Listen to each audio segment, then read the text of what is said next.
ವಿಚಾರ ನನಗೆ ಗೊತ್ತಾದಾಗ ಇದನ್ನೆಲ್ಲ ಸಂಕ್ಷಿಪ್ತವಾಗಿ ದಾಖಲಾಗಳನ್ನ ಸ್ಟಡಿ ಮಾಡಿಕೊಂಡು ಇವತ್ತು ಸರ್ಕಾರ ಕೊಟ್ಟಂಥ ಈ ಒಂದು ಜಮೀನನ್ನ ಯಾರಿಗೆ ದಲಿತರಿಗೆ ಕೊಟ್ಟಂಥ ಈ ಜಮೀನನ್ನು ಮೋಸ ಮಾಡಿ ಕೊಂಡ್ಕೊಂಡರು ಅನ್ನೋದು ನನಗೆ ಗೊತ್ತಾಗಿ ನಾನು ಸ್ಟಡಿ ಮಾಡಿದ್ದೀನಿ. ಈ ಭೂಮಿನ ದಲಿತರಿಗೆ ವಾಪಸ್ ಕೊಡಿಸ್ಬೇಕಂತ ಛಲ ತೊಟ್ಟಿನಿ. ಅದನ್ನು ಆಗೋದಿಲ್ಲ ಅಂತ ಯಾರಾದರೂ ಬಂದು ದಾಖಲಾಗಳು ಕೊಟ್ಟರೆ ಅದನ್ನು ನಾನು ಕೇಳ್ತೀನಿ.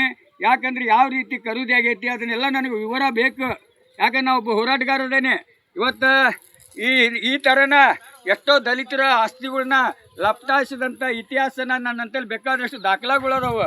ಈಗ ಇಂಥ ಒಂದು ದಲಿತ ಮಹಿಳೆಗೆ ಈ ಸಿಗ್ಲಿ ವರ್ಷ ಈ ಒಂದು ಭೂಮಿನ ಆಕಿ ವಾಪಸ್ ಕೊಡಿಸಿ ಕಾನೂನುಬದ್ಧವಾಗಿ ವಾಪಸ್ ಕೊಡಿಸಿದ್ರೆ ಇಂಥ ಪ್ರಕರಣಗಳು ಸಾವಿರಾರು ನನ್ನಂತಲ್ಲಿ ಬರ್ತವೆ. ಈಗಾಗಲೇ ನನ್ನಂತಲ್ಲಿ ಸಾವಿರಾರು ಪ್ರಕರಣಗಳು ಅದಾವು.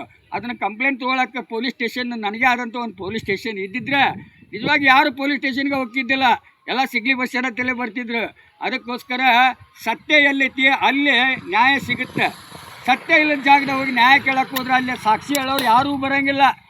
ಅದಕ್ಕೋಸ್ಕರ ಇವತ್ತಿನಿಂದ ನಿನ್ನೆಯಿಂದನ ನಾನು ಈ ಒಂದು ಭೂಮಿಗೋಸ್ಕರ ದಲಿತ ಮಹಿಳೆ ಚಪ್ಪಾಳೆ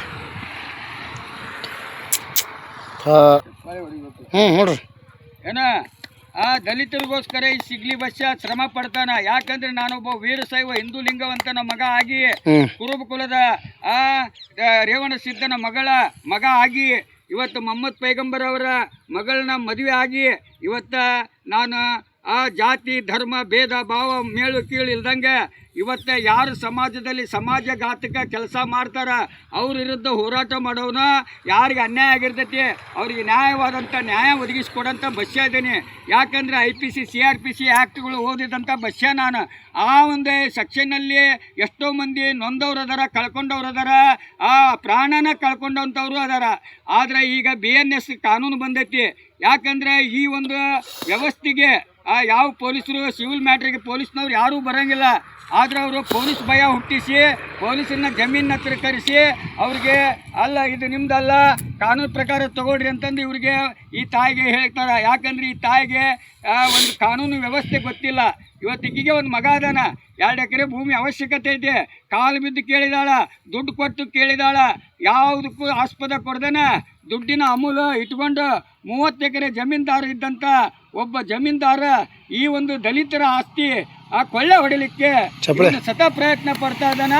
ಇಂಥ ಪ್ರಕರಣಗಳು ಬೇಕಾದಷ್ಟು ಆಗ್ತವೆ.